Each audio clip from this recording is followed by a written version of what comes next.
And so I think the caliber has been outstanding, and we could sit here and list tons and tons of people, but like, the people who are running, it's everything from the people who are running all the different departments at HHS. It's the people running, the number two at the Pentagon is Steve Feinberg, who's just like an incredible legend of private equity, incredible, capable guy.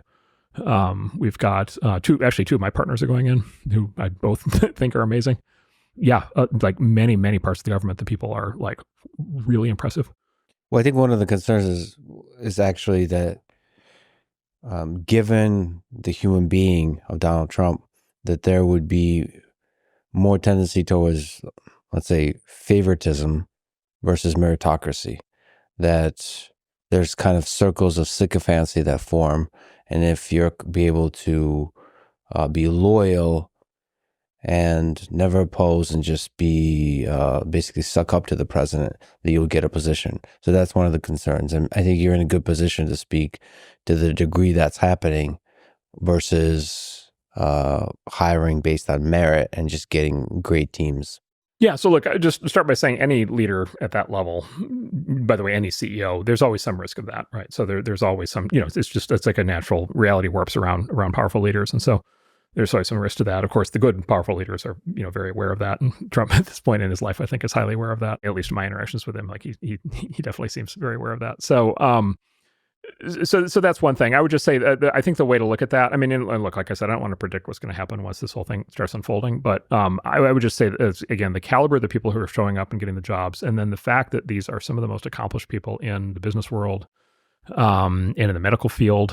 I just, Jay Bhattacharya coming in to run NIH. So I was actually I was part of the interview team for a lot of the HHS folks. Nice.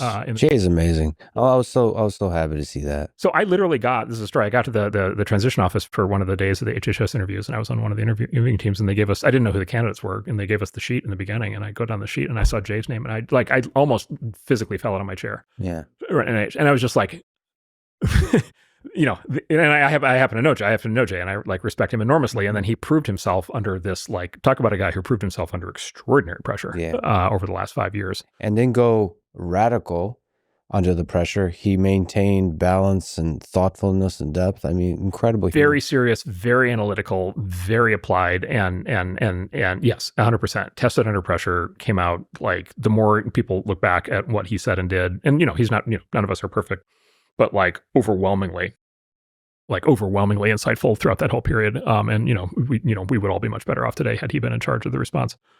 And so just like an incredibly capable guy. And look, and then he learned from all that, right? He learned a lot in the last 5 years. And so the idea that somebody like that could be head of NIH as compared to the people we've had is just like breathtakingly, it's just a gigantic upgrade. And then Marty McCreary coming in to run FDA, exact same thing. The guy coming to run a CDC, exact same thing. I mean, I've been spending time with Dr. Oz. I'm not on these teams. I'm not in the room, but like, I've been spending enough time trying to help that, like, his level of insight into the healthcare system is like, it's like astounding. And it comes from being a guy who's been like in the middle of the whole thing and been talking to people about this stuff and working on it and serving as a doctor himself and in medical systems for, his entire life. And it's just like, he's like a walking encyclopedia on these things. And so, very dynamic, very charismatic, very smart, organized, effective. So, to have somebody like that in there. And so anyway, they're just, I have like 30 of these stories now across all these different positions.